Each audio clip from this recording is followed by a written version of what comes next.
Congress across the country press conference भी कर रही है. How do you see this entire issue? देखिए, आजकल पब्लिक समझती भी है, कोई दम नहीं इन बातों में, और ये लोग भी जब से सरकार में आए हैं ना, टारगेट कर रहे हैं. कभी कांग्रेस मुक्त भारत की बात कर रहे हैं, विपक्ष मुक्त की बात करते हैं, और गांधी परिवार के तो आप देख ही रहे हैं क्या कमेंट करते हैं. इस परिवार का त्याग बलिदान इतिहास में लिखा गया है. दो नेता प्रधानमंत्री, इंदिरा जी तो प्रधानमंत्री रहते हुए, और राजीव गांधी आप देखते थे कि किस प्रकार से उनकी हत्या हो गई. इतने बड़े त्याग बलिदान हुए परिवार के अंदर. पंडित नेहरू जो थे, मोतीलाल नेहरू, उस जमाने से पंडित जवाहरलाल नेहरू ने भी आनंद भवन, स्वराज भवन सब दे दिए, देश को समर्पित कर दिए. इलाहाबाद की प्रॉपर्टी है, करोड़ों की प्रॉपर्टी है, वो देश को समर्पित कर दी. वो परिवार पे आरोप लगा रहे हो. और वही नेशनल हेराल्ड अखबार जो पंडित नेहरू ने शुरू किया था, आजादी जंग के लिए शुरू किया, बड़ी भूमिका अदा करी इस अखबार ने. उस अखबार को लेके अगर पार्टी रिवाइव करना चाहती है अखबार को, तो इनको क्या तकलीफ हो रही है. तो जिस प्रकार का माहौल बनाया गया, झूठे आरोप लगाए गए, और ईडी को तो इनकी आप देखते हैं कि किस प्रकार दुरुपयोग करते हैं ईडी का. वो तो वॉशिंग मशीन इनके पास बनी हुई है, जो जाएगा बीजेपी में वो दूध धर जाएगा बिल्कुल उसके अंदर. तो इसमें कोई दम नहीं है. 1 रुपए का लेन देन नहीं हुआ, पैसों का ट्रांजेक्शन नहीं हुआ इसके अंदर. और उसके बाद में आप राहुल गांधी जी को, सोनिया जी को आप टारगेट करो, उसके अंदर चालान पेश करवा दिया आपने. ये तमाम बातें जो मैं समझ, ये एक्सपर्ट खुद हो जाएंगे. अब जैसा आप कह रहे हैं वेंडेटा है, आपने ये भी कहा है कि जो ईडी का सक्सेस रेट है 0.1% है. Where do you see, where would this matter end? भाई, आपका जो इलेक्टोरल बॉन्ड है, सुप्रीम कोर्ट ने कह दिया कि संविधान के विपरीत है, ये इलीगल है. बाद में जो अरबों रुपए पहुंच गए इनके पास में, उसी का खेल हो रहा देश के अंदर.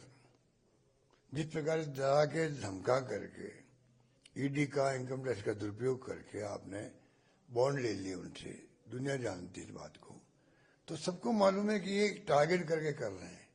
इस केस में कोई दम नहीं है, कोई पैसा का ट्रांजेक्शन हो ही नहीं कहीं पर भी, और पीएमएल आ गया. भाई, आपका मनी लॉन्ड्रिंग बिल जो एक आपका बना हुआ है, ये एक्ट बना हुआ है, इनको पूछो भाई वो इसमें कैसे पिक्चर में आ गया, जब मनी लॉन्ड्रिंग हुई नहीं, कहीं पर लेन देन ही नहीं हुआ है, और आपने टारगेट बना दिया इनको.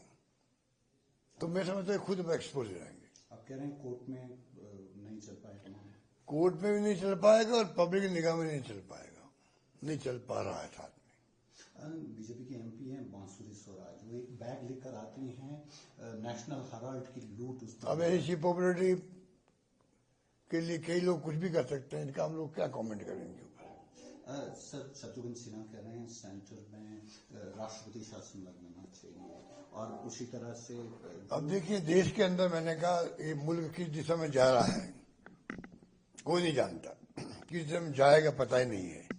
जिस प्रकार का व्यवहार हो रहा है एनडीए गवर्नमेंट का, बीजेपी का, इनके नेताओं का, बीजेपी आरएसएस का जो इनका अप्रोच है, वो बहुत खतरनाक अप्रोच है.